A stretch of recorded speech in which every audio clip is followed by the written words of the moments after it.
Hello guys, magluluto tayo ng sea cucumber guys. Ito yung aking sea cucumber, pinakulo ko na yan. At syempre yung aking pork belly, garlic onion, mushroom, ating oil, at ating oyster sauce. Ayan, ito ay mag-umpisa na tayo guys kasi mainit yung ating kawali. Ayan guys, nilagay ko muna guys yung ating baboy na pork belly para maano siya guys yung oil niya guys.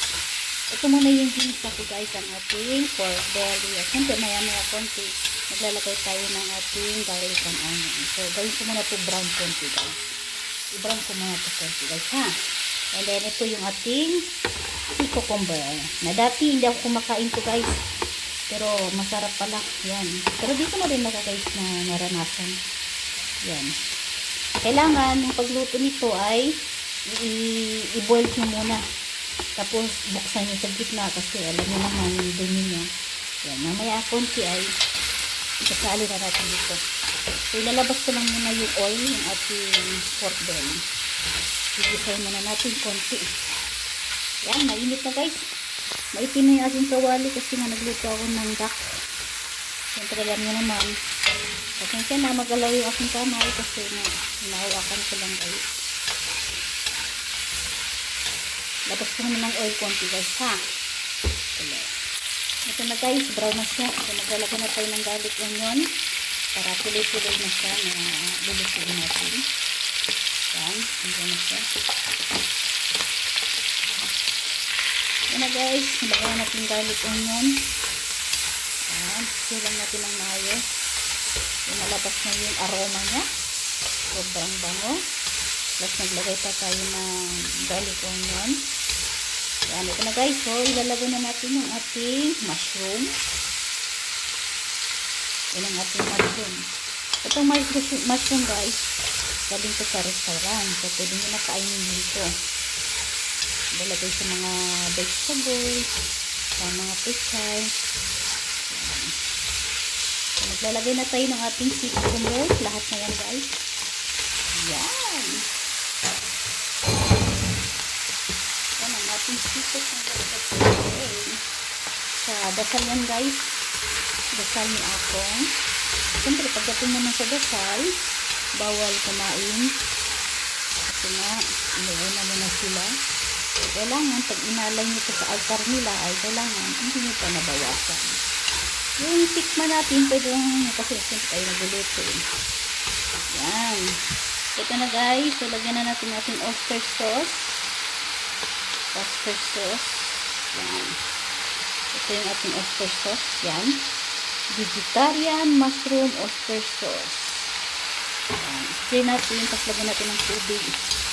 Para lutuin natin ito mga nasa going 1 hour. Yan.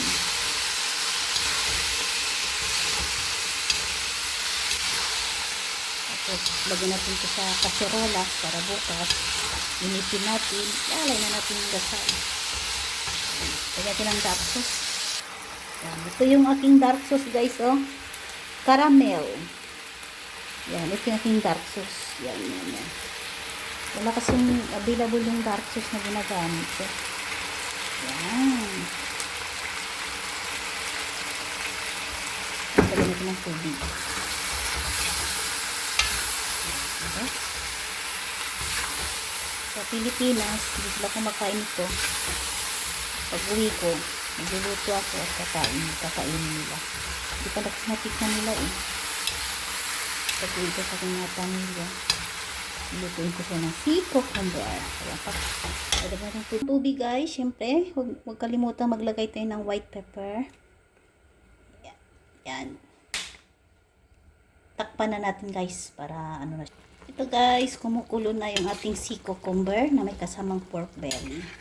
So mamaya konti guys, pag kulang yung kulay niya, dagdagan natin ulit ng dark sauce. So ngayon pakuluin mo muna natin, palamputin na natin.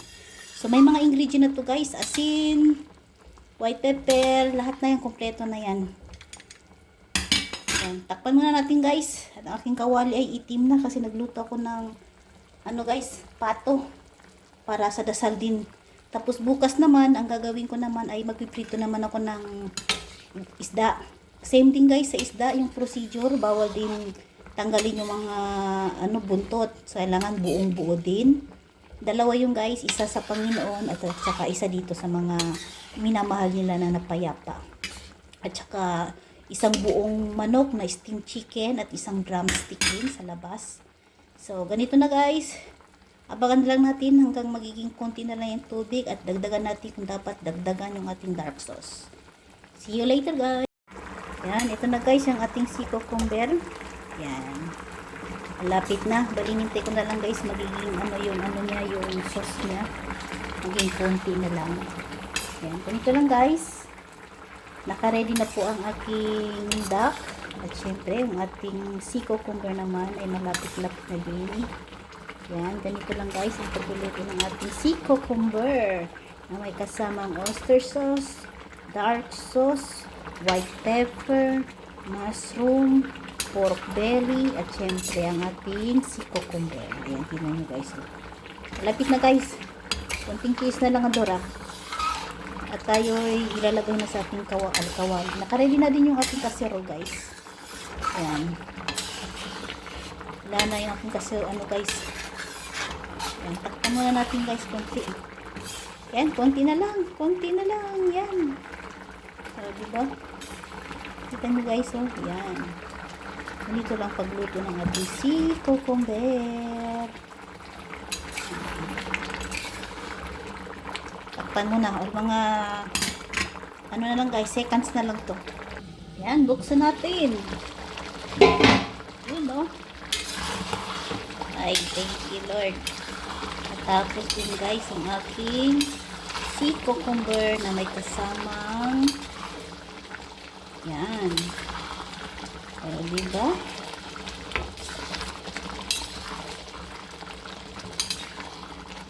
Yan, lutong-luto na.